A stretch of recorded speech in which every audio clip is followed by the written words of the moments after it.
사랑하는 자들아, 너희를 연단하려고 오는 불시험을 이상한 일 당하는 것 같이 이상히 여기지 말고 오히려 너희가 그리스도의 고난에 참여하는 것으로 즐거워하라. 이는 그의 영광을 나타내실 때에 너희로 즐거워하고 기뻐하게 하려 함이라. 너희가 그리스도의 이름으로 치욕을 당하면 복 있는 자로다. 영광의 영 곧 하나님의 영이 너희 위에 계심이라. 너희 중에 누구든지 살인이나 도둑질이나 악행이나 남의 일을 간섭하는 자로 고난을 받지 말려니와 만일 그리스도인으로 고난을 받으면 부끄러워하지 말고 도리어 그 이름으로 하나님께 영광을 돌리라. 하나님의 집에서 심판을 시작할 때가 되었나니 만일 우리에게 먼저 하면 하나님의 복음을 순종하지 아니하는 자들의 그 마지막은 어떠하며 또 의인이 겨우 구원을 받으면 경건하지 아니한 자와 죄인은 어디에 서리요. 그러므로 하나님의 뜻대로 고난을 받는 자들은 또한 선을 행하는 가운데 그 영혼을 미쁘신 창조주께 의탁할지어다. 아멘. 복된 주의 날입니다. 우리가 그동안 온라인으로 예배를 드리다가 오늘 1부, 2부, 3부 이렇게 대면 예배로 드리게 돼서 얼마나 감격이 되고 감사한지 모르겠습니다. 온전하게 다 모이지 못했지만 그래도 이렇게 예배당에 함께 모여 예배 드리는 것이 참으로 감사한 일입니다. 베드로전서 강해를 계속하려고 합니다. 예수님을 잘 믿는 경건한 그리스도인들에게 왜 고난이 다가오는가 하는 질문은 우리 모든 그리스도인들이 끊임없이 던지는 질문입니다. 확실한 것은 경건한 그리스도인들에게도 고난이 다가온다는 사실입니다. 아니, 경건하게 살고자 하는 사람일수록 불신자들로부터 더 큰 공격을 받습니다. 우리는 이미 베드로전서 4장 서두에서 고난이 다가올 때 어떤 태도로 살아가야 하는가에 대해 살펴보았습니다. 오늘 본문 말씀을 통해서는 다시 한번 그리스도인들에게 다가오는 고난의 의미를 되새겨보고 구체적으로 우리가 그리스도인으로서 고난받을 때 어떤 태도를 취해야 되는지에 대해 또 다른 측면에서 살펴보려고 합니다. 그리스도인으로 고난받을 때라는 제목으로 말씀을 전하려고 합니다. 자, 성도 여러분, 내가 예수님을 믿는 그리스도인으로 고난을 받을 때 어떻게 해야 할까요? 본문의 순서를 따라 첫째로 이상히 여기지 말라라고 성경은 이야기합니다.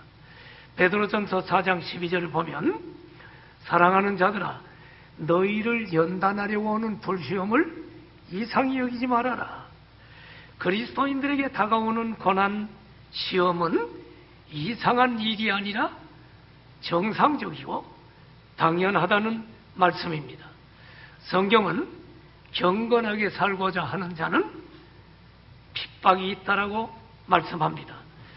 세상과 적당히 타협하고 사는 교인들에게는 핍박이 없어요. 그러나 참된 그리스도인들에게는 핍박이 있는 것이 당연합니다. 그런데 오늘 본문을 잘 보십시오. 본문에 불시험이 나오죠? 불시험이 나오는데 이 불시험은 누구에게 주어진 불시험입니까? 12절에 앞에 보니까 사랑하는 자들아 하나님께서 사랑하시는 참된 그리스도인들에게 불시험이 있을 것이라는 말입니다. 그 불시험이 올 때 이상히 여기지 말라라고 말씀합니다. 그러면 하나님께서 왜 경건한 그리스도인들에게 고난과 시험을 주실까요? 오늘 본문을 다시 보면 경건한 그리스도인들에게 주시는 고난과 시험은 연단하려고 불시험을 허락하신다고 말씀합니다. 연단. 성도 여러분, 금이 어떻게 순금이 되나요? 그것은 불순물이 많은 금광석을 용광로의 뜨거운 불길 속에 넣어서 재련을 하면 금광석에서 불순물이 떨어져 나가고 마침내 순금이 되어집니다. 마찬가지로 예수님을 믿는 그리스도인들도 불시험을 통과함으로 죄성과 악한 습관 등과 같은 불순물이 제거되고 경건하고 거룩한 인격으로 변화됩니다. 그래서 이미 살펴봤지만 베드로전서 1장 7절에 보면 너희 믿음의 확실함은 불로 연단하여도 없어질 금보다 더 귀하다. 이미 살펴본 말씀이죠. 1장. 여기 믿음과 금을 두 가지를 대비해서 얘기합니다. 그래서 우리는 여러분, 우리의 믿음을 정금 같은 믿음이라고 우리가 얘기하죠. 금을 불로 연단해서 순금이 되는 것처럼 우리의 믿음도 불같은 고난과 시험이 오면 우리는 여러분 순수한 믿음으로 변화되는 경우를 보게 됩니다. 성도에게 오는 고난은 성도를 파멸시키려고 오는 고난이 아니고 성도의 신앙을 정결케 하기 위함이라는 사실을 알고 우리 믿음의 사람들에게 고난과 시련이 오면 잘 감당해야 합니다. 오늘 아까 12절에 나타난 불시험은 실제로 AD 64년 로마의 네로 황제에 의해 이루어졌습니다. 로마의 대화재 사건을 기독교인들에게 그 책임을 뒤집어 씌우면서 1세기의 그리스도인들을 향한 대대적인 박해, 불시험이 시작되었습니다. 이 불시험이 시작되기 직전에 하나님께서는 베드로를 통해서 오늘 본문 말씀을 주시면서 사랑하는 성도들이여, 여러분들에게 다가오는 불시험을 이상히 여기지 말라라고 말씀하면서 이 불시험은 성도를 연단시키는 것임을 말씀하고 계신 것입니다.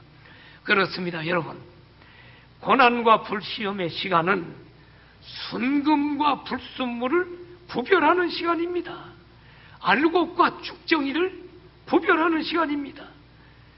고난이 올 때 비로소 참된 그리스도인의 정체가 드러납니다. 그리고 참된 그리스도인들은 고난을 통해 더욱 정결케 됨으로 성화를 이루게 됩니다. 그러므로 여러분, 고난과 같은 불시험이 올 때 이상히 여기지 마시고 이 시험을 통과해야 돼. 그리스도를 닮기 시험 과목을 잘 통과하기를 축원합니다. 두 번째로, 우리가 그리스도인으로서 고난을 받을 때 어떻게 해야 될까요? 즐거워하고 기뻐하라고 오늘 성경은 얘기합니다. 베드로전서 4장 13절을 보십시오. 즐거워하라고 얘기하죠? 기뻐하라고 얘기하죠? 고난을 이상히 여기지 말 뿐더러 한 걸음 더 나가서 오히려 고난을 즐거워하라고 기뻐하라고 말씀합니다. 여러분, 고난과 시험이 닥치는데 즐거워하고 기뻐할 수 있나요? 예, 그런 분들 있습니까? 고난 중에도 즐거워하고 기뻐하라는 이유가 뭘까요? 오늘 본문을 보면서 세 가지를 정리해야 됩니다. 고난 중에도 즐거워하고 기뻐할 수 있는 이유는, 첫째, 우리 그리스도인들이 고난당하는 것은 바로 그리스도의 고난에 참여하는 것이기 때문에 즐거워하고 기뻐하래요. 다시 4장 13절을 봐요. 여기 너희가 그리스도의 고난에 참여하는 것으로 즐거워하라. 내가 그리스도인으로 고난받는 것은 그리스도의 고난에 참여하는 거래요. 그러므로 내가 예수님 믿고 그리스도인이기 때문에 고난을 받는다면 그리스도의 고난에 참여하는 것인 줄 알고 즐거워해야 한대요. 그리스도의 고난에 참여한다는 말은 무슨 말입니까? 그것은 우리가 그리스도와 하나됨을 경험하는 것입니다. 굉장히 축복된 경험이죠. 또 그리스도와 더불어 교제함을 의미합니다. 결국 우리가 받는 고난을 통해 예수 그리스도와 더 깊은 관계 속으로 들어가 교통하게 됩니다. 우리가 교회만 그냥 왔다 갔다 형식적으로 다니는 사람은 예수님을 체험하지 못해. 그런데 이 그리스도의 고난에 동참하는 사람은 그리스도를 인격적으로 체험하는 깊은 관계 속에서 체험적 신앙이 된다는 것입니다. 사도행전 5장 41절을 보면 사도행전에 나타난 예수님의 제자들과 사도들은 그리스도의 이름을 위해서 고난을 당하고 심지어는 목숨까지 잃었습니다. 그 사도들은 그 이름을 위하여 능력을 받을 때 그들은 기뻐하면서 그들은 고난을 받았다는 것입니다. 그러므로 여러분, 내가 그리스도인으로 고난을 받을 때 즐거워하고 기뻐해야만 됩니다. 그리스도의 대속적인 고난은 2000년 전 십자가 위에서 예수님이 다 완성하셨어. 다 이루었다. 그러므로 인류를 위한 대속적인 고난은 2000년 전에 끝났어. 그러나 예수 믿는 성도들이 받을 고난은 남아 있습니다. 그래서 바울은 골로새 1장 24절에 골로새 교인들에게 이렇게 얘기를 합니다. 골로새 교인들이여, 이제 너희 골로새 교인들을 위해서 내가 받는 괴로움을 기뻐한다라고 하면서 그리스도의 남은 고난을 내 육체에 채우노라. 그리스도의 남은 고난, 이것은 우리도 채워야 됩니다. 성도 여러분, 고난이 올 때 즐거워하고 기뻐하십시오. 그리스도의 고난에 참여함으로 그리스도와 하나 되는 놀라운 경험을 이루기를 축원합니다. 고난 중에도 즐거워하고 기뻐할 수 있는 이유는 두 번째, 우리가 고난 받을 때 그것은 주님의 재림 때 주님의 영광에 참여할 것이기 때문에 기뻐하라고 이야기합니다. 베드로전서 4장 13절을 봐요. 여기 보니까 그의 영광을 나타내실 때에 너희로 즐거워하고 기뻐하게 하려 합니다. 고난 자체는 고통스러운 것이지만 주님께서 영광 중에 재림하실 때 우리는 주님의 영광에 참여할 수 있기 때문에 현재의 고난을 오히려 즐거워하고 기뻐할 수 있다는 말입니다. 이 세상은 지나가고 있습니다. 기쁨도 슬픔도 지나갑니다. 그러나 예수님께서 다시 오시는 날 영원한 기쁨과 영원한 슬픔이 나누어질 것입니다. 그리스도께서 다시 오실 때 이 땅에서 믿음을 지키다 고난받은 이들을 주님이 위로하시고 눈물을 씻어주시고 상급을 주실 것을 알기에 우리는 고난 중에도 즐거워하고 기뻐할 수 있습니다. 그래서 야고보서 1장 12절에 시험을 참는 자는 복이 있다. 시련을 견디어낸 자 생명의 면류관을 얻는다. 그렇습니다. 여러분, 예수님 때문에 시험당하고 그것을 시련당하고 참는 자, 영광스러운 주님이 재림할 때 생명의 면류관, 영광스러운 상급이 주어질 것이기 때문에 오늘 우리가 이 땅을 나그네 인생길 살면서 고난 중에도 즐거워하고 기뻐할 수 있는 줄 믿습니다. 또 고난 중에도 즐거워하고 기뻐할 수 있는 세 번째 이유가 뭡니까? 우리가 그리스도를 위해 고난을 받으면 하나님의 영이 임하시기 때문입니다. 베드로전서 4장 14절을 봐요. 여기 보면 너희가 그리스도의 이름으로 치욕을 당하면 복 있는 자래요. 왜요? 영광의 영, 하나님의 영이 임한데, 이 영광의 영, 하나님의 영은 성령을 가리킵니다. 여러분과 내가 예수님을 나의 구주로 영접하는 순간 성령님이 우리 안에 내주하십니다. 그러나 우리가 위기와 고난의 순간에 성령님은 단순히 내주하시는 것이 아니라 그 성도에게 더 강하게 임하셔서 그를 강하게 하고 성령님은 능력을 주십니다.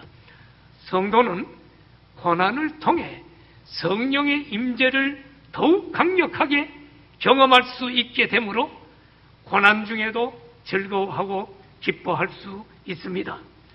여러분, 그리스도의 이름으로 치욕을 당해본 적이 있나요? 그리스도를 위해 욕을 당해본 적이 있느냐 이 말입니다. 전도하다가 손가락질 당하고 욕을 당해본 적이 있다면 그 사람은 오늘 성경 말씀대로 복 있는 사람입니다. 왜? 하나님의 영, 성령이 그의 위에 임하여 계신 사람입니다. 그래서 마태복음 5장 11절에도 예수님은 이렇게 말씀합니다. 너희들이 말이야 나로 말미암아 욕하고 박해하고 사람들이 악한 말 할 때는 너희에게 복이 있다고. 스데반도요, 수많은 박해자들이 돌을 들어 돌로 때려 죽이려 할 때 성령 충만했고 하나님의 영광과 예수님을 뵙게 된 복된 사람입니다. 사도행전 7장 55절을 한번 보십시오. 돌을 들어 스데반을 치려고 할 때 스데반은 주님을 위해 고난당할 때 하나님의 영이 임했습니다. 성령 충만해서 하늘을 우러러보니까 하나님의 영광이 보이고 예수님이 하나님 우편에 선 것을 보았습니다. 자, 오늘 인터넷 예배 드리는 분들, 본당에 계시는 여러분, 제가 하는 대로 한번 따라해봐요. 다 한번 앞에 보지 말고 고개들 한번 위를 한번 봐요. 예수님 보여요? 우편에 선 거 안 보여요? 스데반은 보이는데 우리는 안 보여요? 여러분, 예수님 보이는 방법 알려줄까요? 여러분도 예수님 위에 스데반처럼 돌을 맞으면 그때 보이는 거예요, 여러분. 이것이 성경의 놀라운 비결입니다. 우리가 고난 중에도 즐거워하고 기뻐하는 이유는 고난 중에 즐거워하고 기뻐하면 우리의 영이 열려 하나님의 영이 임하게 된다는 사실입니다. 그러므로 여러분, 우리는 그리스도인으로 고난받을 때 우리는 즐거워하고 기뻐하기를 축복합니다. 세 번째로, 우리가 그리스도인으로 고난받을 때 어떻게 해야 돼요? 부끄러워하지 말고 하나님께 영광을 돌리라고 성경은 얘기합니다. 베드로전서 4장 16절을 봐요. 여기 보면 그리스도인으로 고난을 받으면 부끄러워하지 말라. 그 이름으로 하나님께 영광을 돌려라. 우리가 죄를 짓고 고난을 받을 때는 당연히 부끄러워해야죠. 내가 그리스도인으로 고난받으면, 다시 말해 내가 예수 믿는 그리스도인이기 때문에 다른 사람이 나를 박해하고 그로 말미암아 고난을 받는다면 오히려 영광으로 생각하고 하나님께 영광을 돌리래요. 죄 짓고 고난받는 것은 영광이 아니죠. 자, 그 앞절 베드로전서 4장 15절 먼저 보면 여기 죄가 나와 네 가지: 살인, 도둑질, 악행, 남의 일을 간섭하는 자.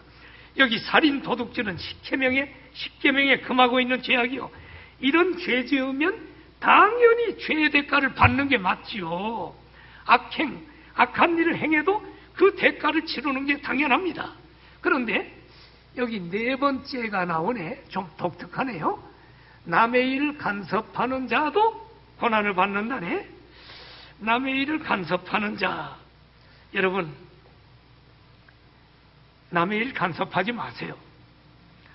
여기서 말하는 남의 일을 간섭하는 것은 남이 싸울 때 말리고 도와주고 화목하게 하는 그걸 얘기하는 게 아니야. 그건 해야 돼. 여기서 남의 일 간섭하는 것은 나와 관계없는 일에 괜히 잘난 척하고 끼어드는 사람들이 있죠. 그리고 아주 자기가 혼자 잘하는 것처럼 교만한 태도, 그리고 끼어들어서 악의적으로 두 사람을 이간질해서 분리시키는 사람, 이런 사람들은 꼭 자기 일도 제대로 못하면서 공동체에 끼어들어가지고 공동체를 파괴합니다. 그러므로 여러분, 15절에 나타난 네 가지는 다 죄입니다. 즉 죄로 인해 고난받는 것은 당연합니다. 그리스도인들이 이런 죄를 지었을 때는 빨리 회개하고 새 출발해야 돼. 그러나 이런 죄로 인한 고난이 아니라 내가 그리스도인이기 때문에 고난받는다면 부끄러워하지 말고 하나님께 영광을 돌리라고 이야기합니다. 전도합시다라고 하면 죽어도 전도 안 하는 사람이 있어요. 아이, 난 전도 못해요. 창피해서 못해요. 우리 교회 전도왕들이 와서 많이 간증했는데 내가 하나 생각나는 이야기가 하나 있어요. 여러분도 들어봤을 거예요. 이분이 자기 교회 집사님에게 집사님 전도합시다 같이 그랬더니 아이, 난 전도 안 해요. 창피해요. 어떻게 길에서 낯선 사람에게 전도지 주고 전도해요? 나 못해요. 그리고 달아나더래요. 그런데 국회의원 선거 처리됐어. 그런데 길에 나가 보니까 뭐 기호 1번, 2번하고 춤추는 사람들이 있는데 어떤 여자가 하도 춤을 잘 춰서 보니까 바로 그 집사님이더래. 창피하다는 사람이 하루 10만 원 받나요? 하루 아르바이트 하면 10만 원 받아요? 8만 원 받아요? 모르겠어. 그거 받고 음악을 틀어놓고 막 춤추더니 기호 1번, 2번 하길래 멍하니 쳐다봤대. 그래서 지나가면서 그 집사님 보고 2번 이러고서 이제 놀리면서 지나갔대. 그리고 선거가 끝났어.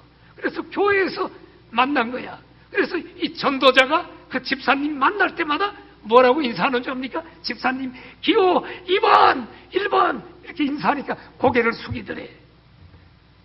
사랑하시는 여러분, 우리를 위해 온몸을 벌거벗긴 채 채찍에 맞으시고 십자가에 달리신 주님, 부끄러움을 개의치 않고 십자가에 죽으신 주님, 그 예수님 때문에 우리가 구원받고 영생을 얻었다면 그 예수님 전하는 것은 부끄럽고 10만 원 받고 기호 1번, 2번은 담대하게 전할 수 있다는 말입니까? 내가 예수님 때문에 받는 고난을 부끄러워하지 말고 자랑스럽게 여기고 하나님께 영광 돌리는 우리 광항성산의 모든 성도들 되기를 축복합니다. 내가 그리스도인으로 고난받을 때 어떻게 해야 돼? 마지막 네 번째, 마지막 날에 심판을 기억하십시오. 베드로전서 4장 17절을 보십시오. 여기 잘 보세요. 본문 다 보셔야 돼. 여기 보면 두 가지 심판이 나오죠. 뭡니까? 먼저 받는 심판과 마지막에 받는 심판이 나와. 먼저와 마지막이 있죠. 먼저 받는 심판은 누구를 심판합니까? 본문을 보면 하나님의 집에서 심판을 시작할 때가 되었나니 만일 우리에게 먼저 하면 이 먼저 받는 심판은 하나님의 집에 대한 심판. 하나님의 집은 교회입니다. 먼저 교회 안에 심판이 있어. 이 심판은 뭘까요? 교인들에게 다가오는 고난을 얘기하는 것입니다. 오늘 본문을 보면 그리스도인들이 받는 박해와 환난을 심판이라고 말하고 있는 것입니다. 오늘날로 말하면 교인들에게 다가오는 온갖 종류의 고난이 심판입니다. 여러분들도 인생을 살며 고난이 있죠? 이게 지금 오늘날 교인들이 받는 심판입니다. 또 코로나 전염병으로 지금 교회 생활, 신앙 생활 제대로 못하고 지금 마스크 껴야 되고 예배도 지금 중단돼서 온라인으로 드리고 일상의 삶이 제약받는 것도 일종의 하나님의 심판 중에 하나입니다. 하나님이 지금 하나님의 집을 지금 심판하고 있는 것입니다. 그러면 왜 하나님께서 하나님의 집인 교회를 심판할까요?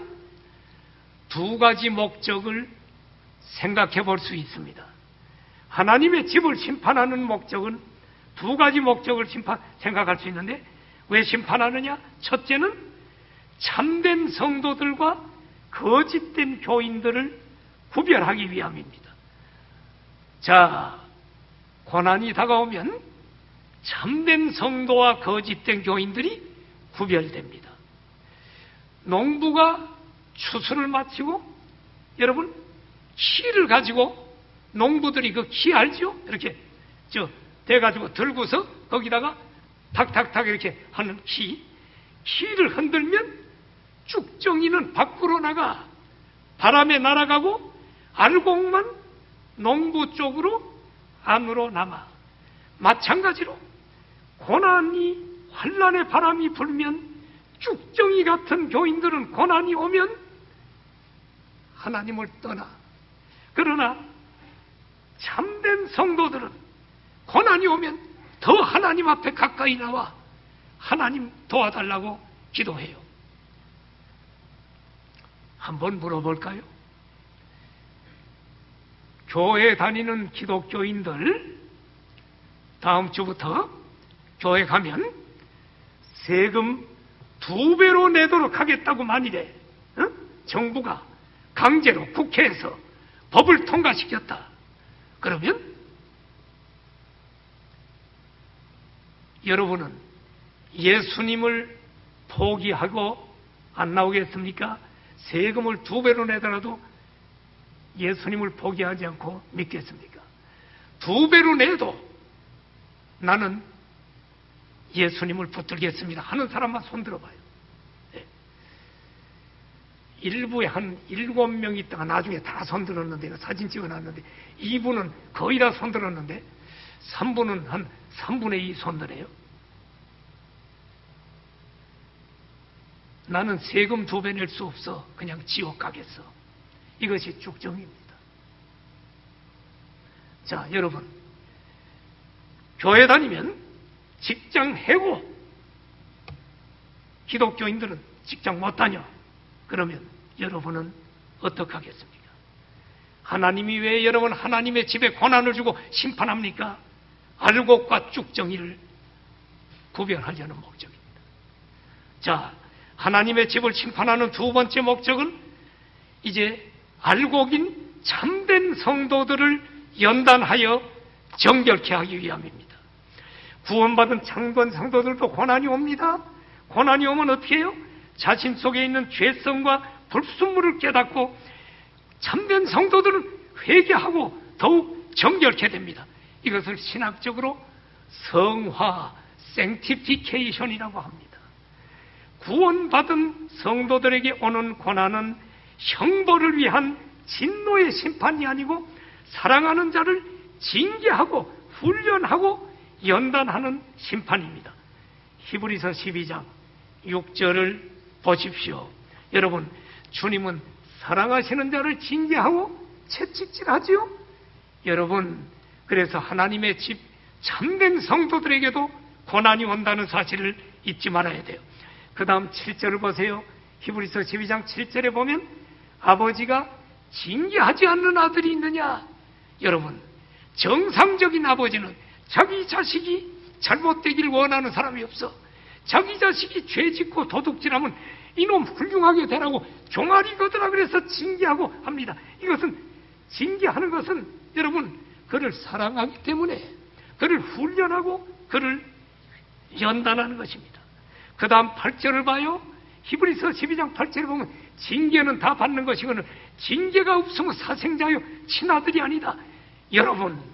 여러분들이 죄를 짓는데도 불구하고 전혀 하나님이 매를 때리지 않고 잘 된다. 돈도 잘 벌고 지금 직장도 잘 되고 만사가 잘 된다. 계속 잘 되면 그 사람은 하나님의 자녀가 아닙니다. 그 사람은 쭉정입니다. 좋아하지 마세요. 교회 안 다니고 예수님 안 믿는 사람 잘 되는 거 보고 부러워하지 마십시오. 예수 믿는데 왜 고난이 있냐고 이런 얘기 하지 마십시오. 그는 친아들이 아니라 아버지가 없는 사생자요. 그러면 징계는 다 받는 거예요, 여러분. 자, 이렇게 하나님이 먼저는 하나님의 집인 교회를 심판하는데 그 다음 심판이 뭔가? 다시 베드로전서 4장 17절을 보세요. 그 다음 심판은, 마지막 심판은 본문을 보니까 하나님의 복음을 순종하지 아니하는 자들, 마지막 심판이 있다. 주님이 재림하시고 마지막 날에 하나님의 복음을 순종하지 아니하는 자들, 즉 예수 믿어야 구원받는다고 전도해도 하나님 어디 있어? 천국 지옥이 어디 있어? 보여주면 믿을게. 끝까지 복음을 거부하고 순종하지 않는 자들에게 심판이 있을 것이라는 말씀입니다. 그 심판은 이 땅에서 성도들을 심판한 징계, 연단, 이 심판이 아니고 꺼지지 않는 불 속에서 영원히 형벌받는 심판입니다. 데살로니가 후서 1장 8절을 봐요. 복음에 복종하지 않는 자들에게 형벌이 있다는데 그 다음 9절을 봐요. 이 형벌은 어떤 형벌이냐?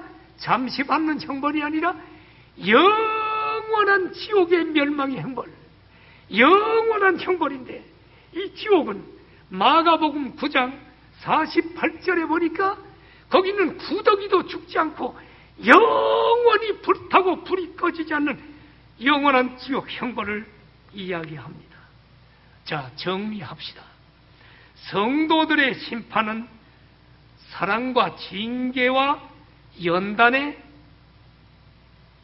가리키는 것이고, 불신자들의 심판은 영원한 지옥 형벌이라는 거예요.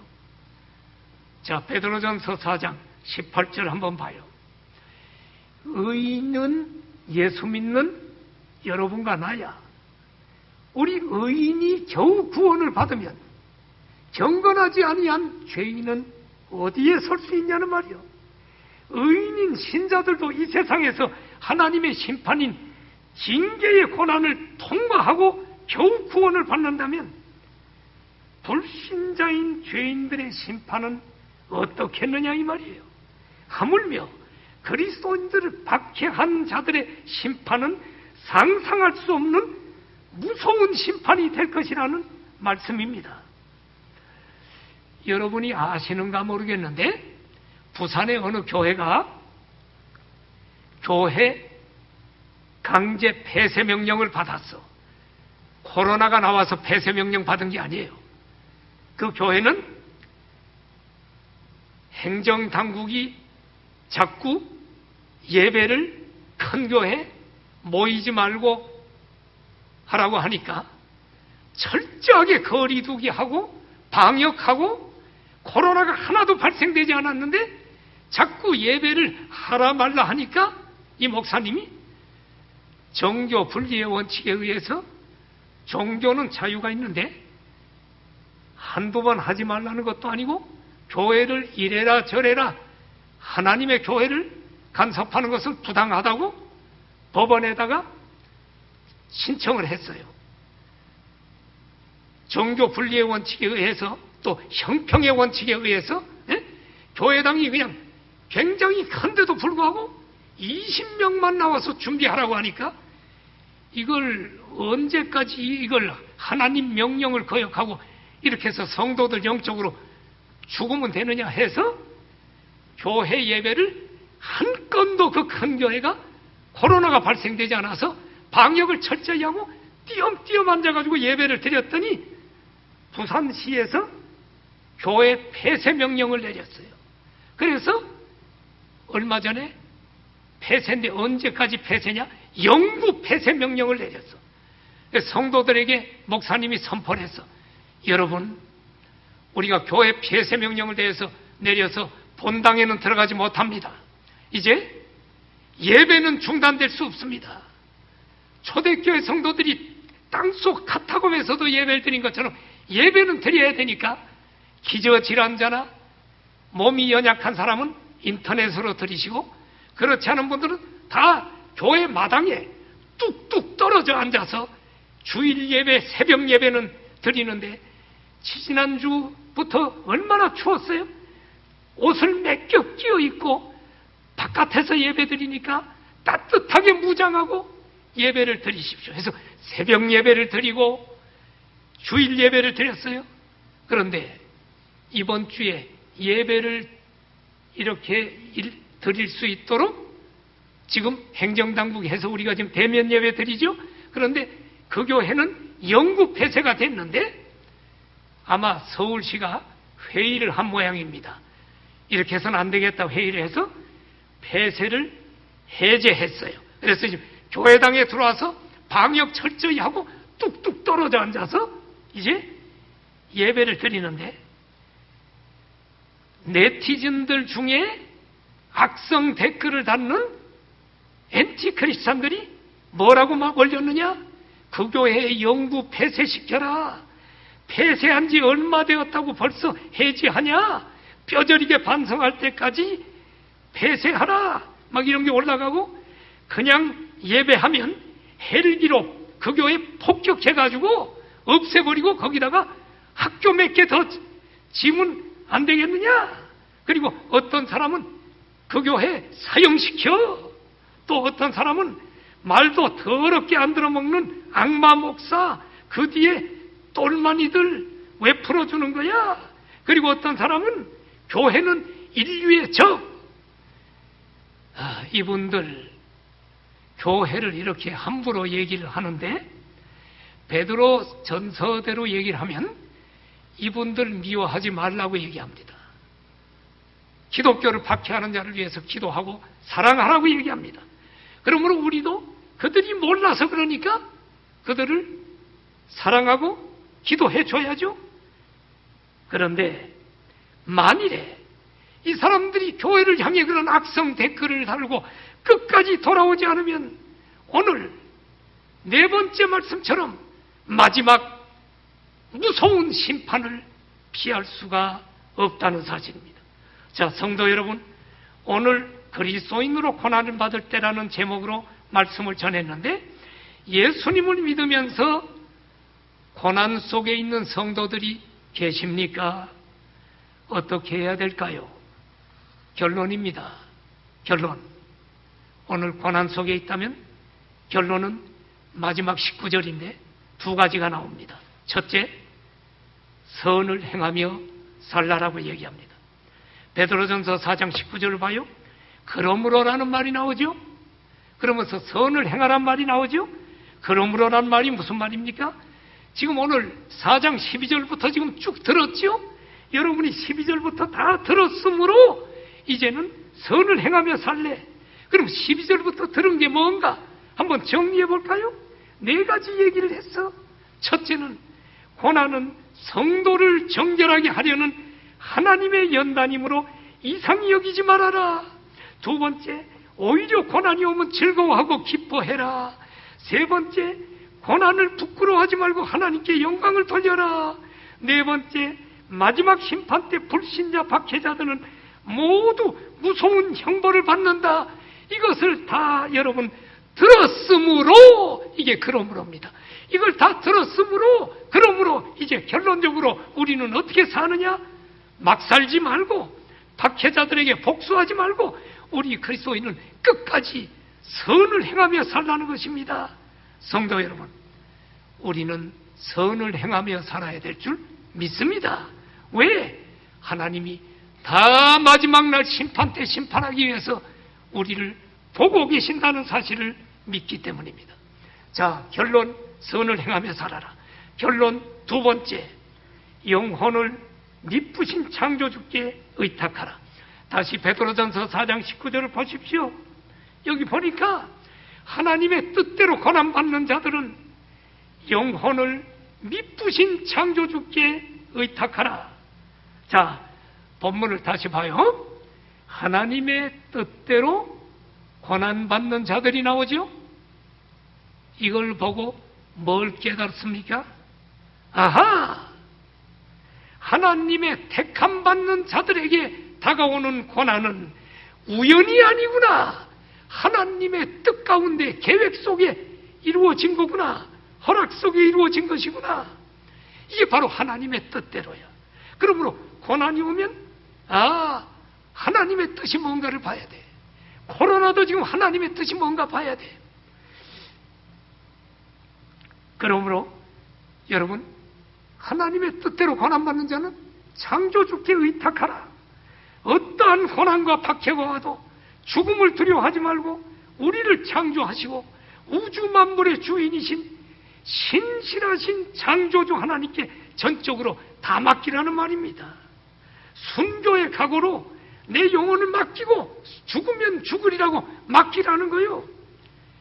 예수님께서도 십자가에 돌아가실 때 내 영혼을 아버지 손에 부탁하나이다, 바로 19절에 창조주께 의탁했지요. 스데반 집사도 마지막 돌에 맞아 순교할 때 주 예수여 내 영혼을 받으시옵소서 주님께 다 의탁했지요.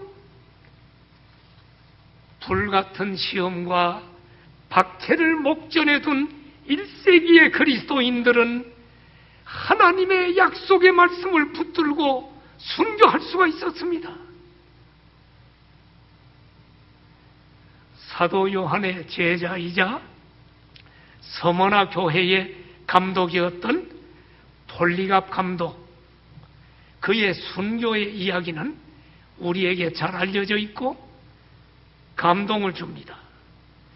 폴리갑은 AD 80년에 태어나 AD 165년경에 86세로 순교했습니다.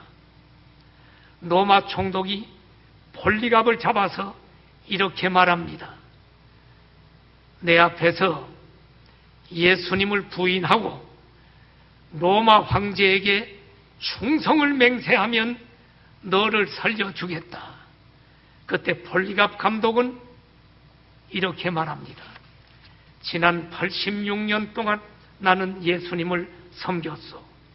그러나 예수님은 한 번도 나를 버린 일이 없었소. 어떻게 내가 예수님을 모른다고 하며 나를 구원하신 주님을 족되게 할 수가 있겠소? 총독이여, 당신도 예수 믿고 구원받으시오. 사람들이 아우성을 치면서 그를 불태우라고 소리칩니다.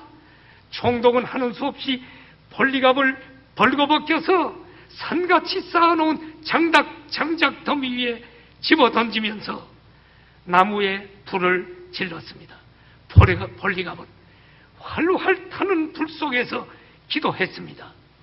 하나님 아버지, 나 같은 것을 순교자의 반열에 서게 해주시고 예수님의 고난의 잔에 참여시켜 주셔서 오늘 이 날을 감사 찬송 드리나이다 기도하면서 불길과 더불어 순교했습니다. 사랑하시는 성도 여러분, 오늘날 우리에게 이러한 극한 박해의 고난은 없지만 내가 예수님을 믿는 그리스도인으로서 다양한 형태의 고난을 겪을 수 있습니다. 그리고 그런 고난을 당하고 있는 분들이 많이 있습니다. 그때 꼭 기억하십시오. 이 세상에서는 우리가 다 이해할 수 없는 고난이 있을 수 있지만 이 세상이 전부가 아닙니다. 죽음 후에 심판이 있고 영원한 복락의 세계가 있다는 사실을 꼭 기억하십시오. 신실하신 하나님을 끝까지 신뢰하기를 축복합니다. 고난 중에서도 하나님의 약속의 말씀을 붙들고 살았던 한 사람을 이야기함으로 말씀을 맺으려고 합니다.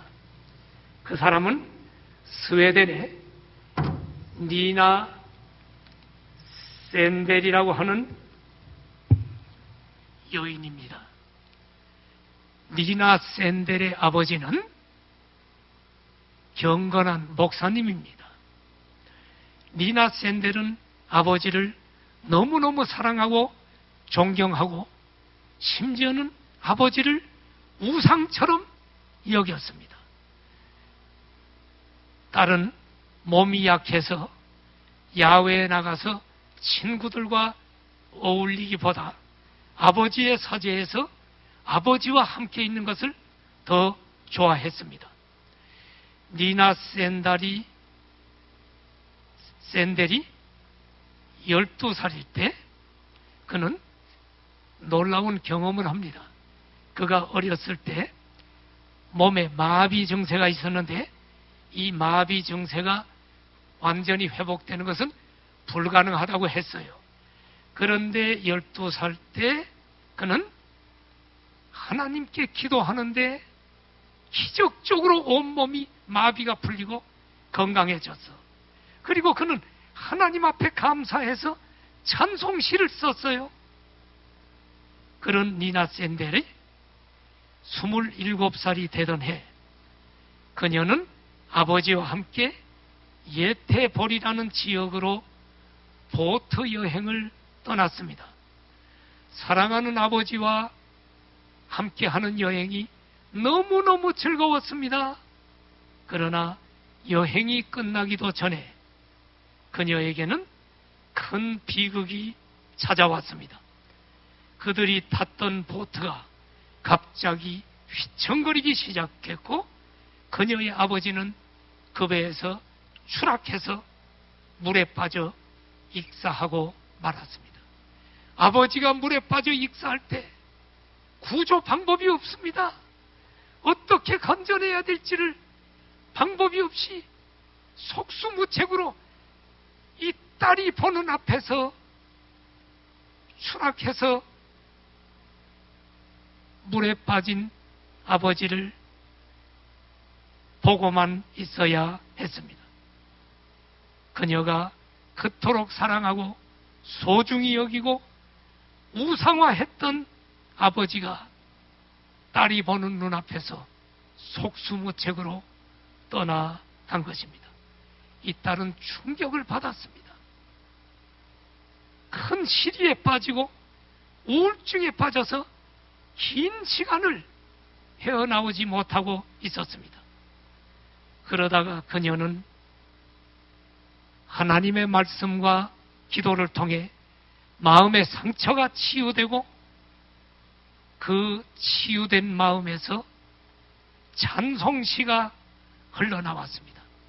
그리고 작사했는데 찬송시를 썼는데 그것이 날마다 숨쉬는 순간마다 라고 하는 찬송시입니다. 찬송시를 좀 보여주세요. 1절 보면 날마다 숨쉬는 순간마다 내 앞에 어려운 일 보내 주님 앞에 이 몸을 맡길 때 슬픔 없네 두려움 없네 주님의 그 자비로운 손길 항상 좋은 것 주시도다 사랑스레 아픔과 기쁨을 수고와 평화와 안식을 3절 봐요. 3절 보면 인생의 어려운 순간마다 아버지가 눈앞에서 익사했어요. 어려운 순간 이길 수가 없어. 그런데 그는 주의 약속의 말씀을 생각해 보니 내 마음속에 믿음 잃지 않고 말씀 속에 위로를 얻네.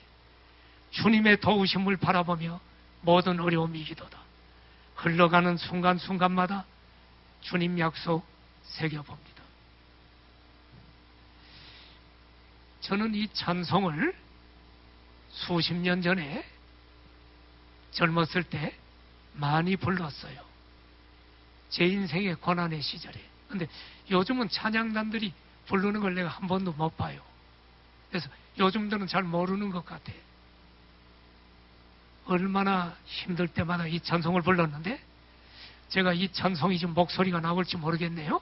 한번 1절, 3절을 불러볼 텐데 저 갑상선암 수술을 하고 10년이 넘었습니다. 그런데 참 이 찬송을 부르며 은혜를 많이 받았는데 지금 우리 같이 한번 불러봐요. 그리고 기도합시다.